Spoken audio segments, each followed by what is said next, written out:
अस्सलाम everyone, how are you all level stars, ज़रूर मुझे कमेंट्स में बताइएगा। तो आज हम लोग ना टिप्स और ट्रिक्स के बारे में पढ़ेंगे, कैसे हमें क्वेश्चन अटैम्प्ट करना है मैथ्स के अंदर, वो सब पढ़ने वाले हैं। और क्या चीज़ें हम लोगों को मार्क्स लूज़ करवाती हैं और क्या चीज़ें हमारे मार्क्स गेन करवाती हैं, और सब के बारे में हम पढ़ने वाले हैं। तो आज ना अभी कुछ दिनों पहले हमारा टेस्ट हुआ था। एक हमारा यार प्रीवियस टेस्ट है, दोनों चैप्टर आई गेस ये हमारे पास डायरेक्टली और इनडायरेक्टली था।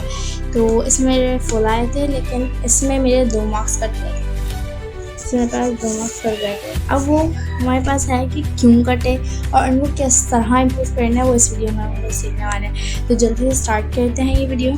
तो आई थिंक मुझे ये बताने की ज़रूरत नहीं है कि हम लोगों को क्वेश्चन सॉल्व कैसे करना है।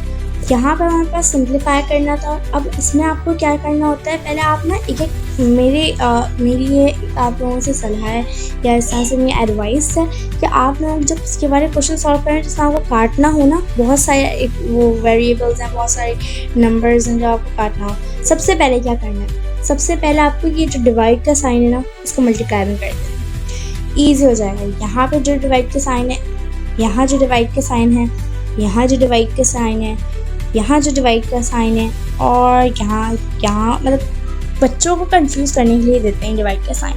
तो आपको ये तो क्लियर आउट कर ही देना है, यानी इसको मल्टीप्लाई में चेंज कर देना है। जब हम लोग मल्टीप्लाई करते हैं तो ये वाली वैल्यू ऊपर चली जाती है हिस्सा, और ये वाली वैल्यू नीचे आ जाती है। सही है, ये तो बहुत क्लियर है। अब क्या करना है, अब आपके पास आता है आपको सिंप्लीफाई करने के बाद। तो इसमें क्या करना है, आपको एक एक वैल्यू सिंप्लीफाई करनी है। जैसे कि अगर मैं आपको एक करके दिखाऊँ, करके तो नहीं दिखा रही मैं आपको, लेकिन इस तरह से बता दूँ कि अभी आपने जो भी वैल्यू है यहाँ पे और यहाँ पे, और फिर डी स्क्वायर और जो भी है, तो आपको क्या करना है, पहले डी क्यूब काटना और डी क्यूब काटना है। सही है, फिर ये आ जाएगा 25e 21f स्क्वायर। फिर आपको अगला करना है, अगर आपको ये f यहाँ पे नहीं है और यहाँ पे f है, तो या यहाँ कोई वेरिएबल है d, फिर d। ऐसा एक एक करके आपको स्टेप करना है। जल्दबाजी मत करें। इन क्वेश्चंस में ना आपको भरपूर टाइम देने की ज़रूरत होती है, क्योंकि ये क्वेश्चंस जल्दी में होने वाले नहीं होते हैं। सिंप्लीफाई के क्वेश्चन लगते ही आसान है, लेकिन टाइम लेते हैं, और इसमें ही हमारे बहुत मार्क्स के मतलब लूज हो जाता है। फिर ऐसे वाले क्वेश्चंस में ये तो सेम एग्जैक्ट है, और ये थोड़ा स्मॉल भी है। अच्छा, जब ऐसा हो ना कि आपको कॉमन ले सकते हैं आप, जैसे कि यहाँ नहीं, लेकिन अभी सीनियर लेवल में आप सीखेंगे जहाँ पे आपको कॉमन लेना होता है। जैसे कि अगर आपके पास ऐसा आया हुआ है 3n + 6, सही है। अब आपको पता है आप कॉमन ले सकते हैं, 3 निकाल के n + 3 इस तरह से कॉमन ले सकते हैं। आपके पास ऐसा है यहाँ पे कि ये वाली वैल्यू की जगह आपके पास लिखा हुआ है 3n + 6 या n + 6 भी, तो आप आराम से इसको काट सकते हैं। सॉरी, n + 3, आप आराम से इसको काट सकते हैं और आपके पास आसानी से सिंप्लीफाई हो जाएगा। तो कॉमन देखिए, सबसे पहला आपका स्टेप क्या होता है, क्वेश्चन को एनालाइज करना। सबसे इम्पोर्टेंट स्टेप क्वेश्चन को एनालाइज करना, जो बच्चे नहीं करते हैं। सबसे पहले क्वेश्चन को एनालाइज करें। अगर आपको रीराइट करना है तो आप वो करें फ़ौरन, और उसको फिर मैच करें कि आपने क्वेश्चन सही लिखा है। मेरी जो दोस्त है उसके ISBC बन रहे थे, इस तरह से बन रहा था ग्रेड, क्यों, क्योंकि उसने क्वेश्चन नहीं पढ़ा, और सॉल्यूशन बेशक सही था, क्वेश्चन ही नहीं पढ़ा सही से। तो फिर ऑफकोर्स आपके मार्क्स बहुत जल्दी लूज हो जाता है। और ये एक ही कहानी नहीं है, हम सब जल्दबाजी में आके क्वेश्चन नहीं पढ़ते हैं। सबसे पहले एनालाइज करना है, क्वेश्चन को पढ़ना है, सही है। फिर उसके बाद आपको सॉल्व करना शुरू करना है। सॉल्व करते हुए अपना माइंड बिल्कुल क्लियर रखें, किसी और चीज़ को नहीं सोचें, सिर्फ इक्वेशन को सोचें और इसको सॉल्व करते जाएं।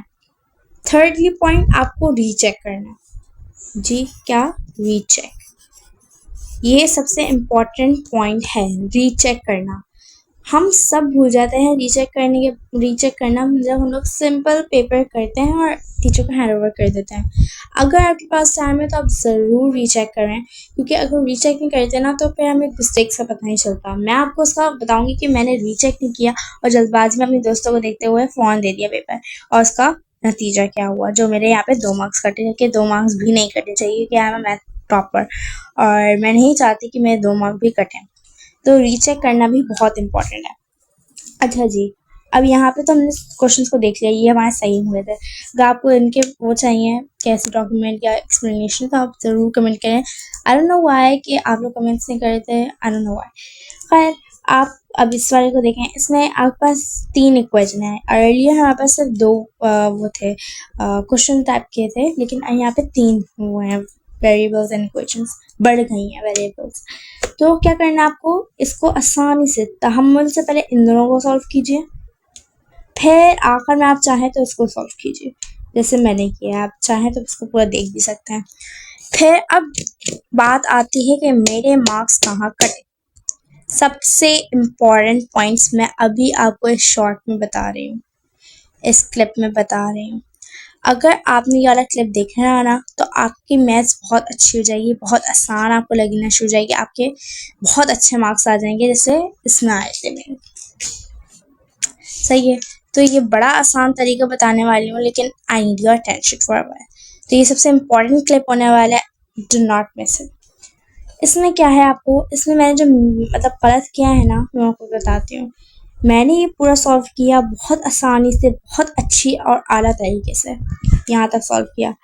अब देखिए, मैंने यहाँ से जब इसको सिंप्लीफाई करने शुरू ही, देख लिएगा आप आराम से, पहले सही से देखिएगा, फिर उसके बाद मुझे बता सकते हैं कमेंट में कोई भी थ्योरी।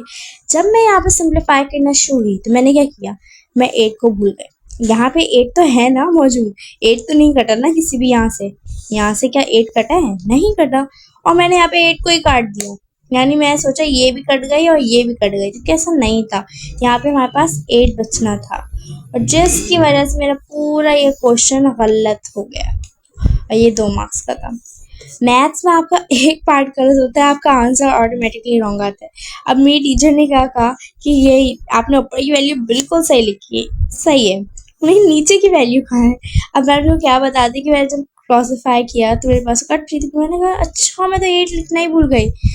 इसका मैं आपको दिखाती हूँ क्लियर वर्जन कि इसका मैंने सही करके कहाँ लिखा। तो देखिए, फिर मैंने वापस सॉल्व किया। ये भी बहुत इंपॉर्टेंट बात होती है कि आपके पास बहुत टाइम है तो आप वापस सॉल्व करके देखें कि आपका आंसर सही आ रहा है। अगर आपको ये ट्रिक सीखनी है कैसे वापस अपना आंसर सही से चेक करना है, तो वो भी बताया मुझे।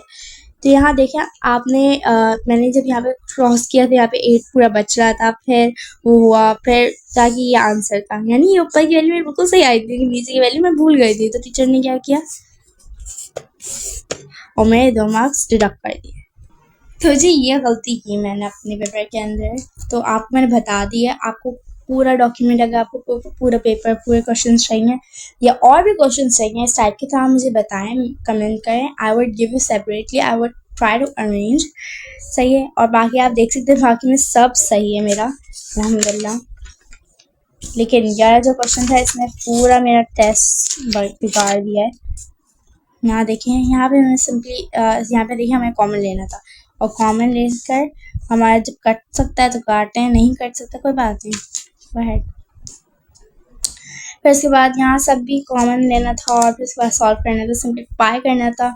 तो जी अब मैं आपको मेन मोटिव बताती हूँ, इस वीडियो को अरेंज करने का मेन मोटिव क्या था। तो जी इसका मेन मोटिव था कि how to get a star in maths. ये सबसे ज़्यादा इम्पोर्टेंट क्लिप होने वाला है, इम्पोर्टेंट शॉर्ट होने वाला है आपकी इस होल वीडियो के अंदर, आपकी इस होल लाइफ के अंदर।